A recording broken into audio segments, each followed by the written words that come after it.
A lot of confusion this morning over who is leading the top U.S. consumer watchdog agency, and here's why. President Trump tapped White House Budget Director Mick Mulvaney to be interim chief of the Consumer Financial Protection Bureau, or CFPB.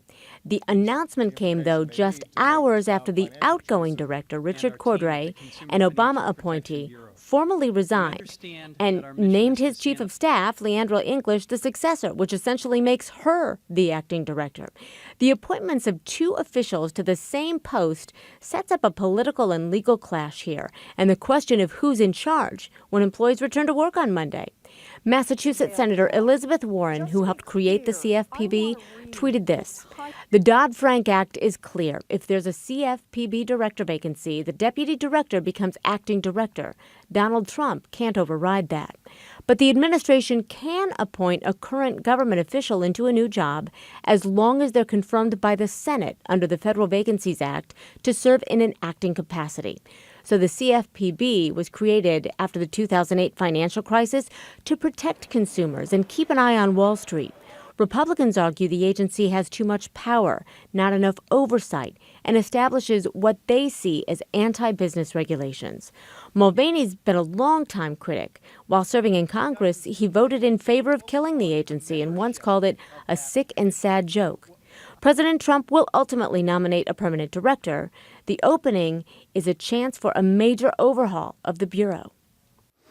So what does the Consumer Financial Protection Bureau actually do for you? According to the Joint Economic Committee on Capitol Hill, the watchdog group has several accomplishments, aside from just taking on Wall Street.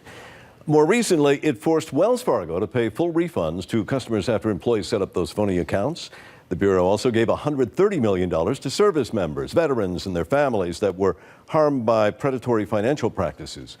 And it made credit card costs more transparent, saving consumers more than $16 billion in fees. So Abby Phillips, CNN White House correspondent, is with us now, as well as Errol Lewis, CNN political commentator and political anchor for Spectrum News, Gabby Morgiello, White House correspondent for the Washington Examiner, and Joey Jackson, CNN legal analyst. Thank you, gang, everybody, for being here. So much to talk about. Joey, I want to start with you, and I want to read to you what Senator Warren said yesterday on Twitter about Cordray's decision to appoint Leandra English. She said, "President Trump can't override that. He can nominate the next CFPB director, but until that nominee is confirmed by the Senate, Leandra English is the acting director under the Dodd-Frank Act." She's right. The Dodd-Frank Act does speak to this. But Joey, from a legal standpoint, who's going to be running this agency Monday morning? Good morning, Christy. Good morning, panel. Don't you love politics? Yeah. I believe who will be running it is the person who Trump nominated to do it. And here's why. Now, clearly, there's a classic, and it's not too uncommon, discrepancy between two different statutes. Of course, you have the Consumer Protection Financial Affairs Agency, and it says, hey, listen, you know what? In the event that the director leaves, the deputy director can step up. But it also says, in that little quotation, it says unavailable or absent. And so technically, does a resignation mean that you're unavailable and or absent? Well, that's the question. But then there's that Vacancy Act, which allows the president to make an appointment in an agency. And I think that as long as the president, Christie, has control of both parties, what do? If there's any dispute, you change the law. So I think the courts will be loath to get into this. I think this is more classified as what we call a political question in constitutional law. And I think it's something that'll be resolved. But if you have the president of the United States saying, hey, I want you, even if it's a person who said it's a sick, sad joke, the agency, I think the president generally would get what the president would want, irrespective of the party. But as long as they control both houses, I don't see this as an issue. All righty. So, Errol, I want to go to you because Joey just brought up a very good point we want to talk about. Mick Mulvaney at one time criticized the CFPB as a sick, sad joke. He's a former South Carolina congressman who co-sponsored legislation to shut this agency down. Let's listen to what he said.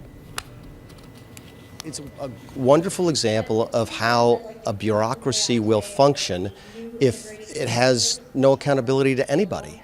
It turns up being a joke, and that's what the CFPB really has been in a sick, sad kind of way, because you've got an institution that has tremendous authority over what y'all do for a living, over your businesses, over your members. So, Errol, what do you prognosticate for us here? What do you or others expect this agency is going to turn into in the future if he's at the helm? Well, if he's at the helm, we can expect him to at least try to hollow it out, try to make sure it doesn't do much of what was just described by Martin Savage. And frankly, that wonderful partial explanation of some of the recent greatest hits by this agency explains why Rick Mulvaney and a bunch of others on Capitol Hill have been trying to kill it, which is that it's a very effective agency. And they've gotten tens of billions of dollars into the hands of consumers that was improperly taken away from them. Whether you're talking about service members, whether you're talking about student loans, whether you're talking about, in some cases, black borrowers who were discriminated against, there are large groups of people who have gotten lots and lots of money back that was improperly denied them or sort of skimmed off the top when it wasn't supposed to be. And as long as you have a hostile Congress and now apparently a hostile administrator who's going to be running this agency, it will become a shadow of its former self, which is really too bad. Gabby, essentially, it's an aggressive watchdog. It's a consumer watchdog. It's got broad power to combat financial abuses, but it's a critical agency. A lot of people see it for consumers. Is it strong enough in some capacity, though, to survive? Is there a sense of that?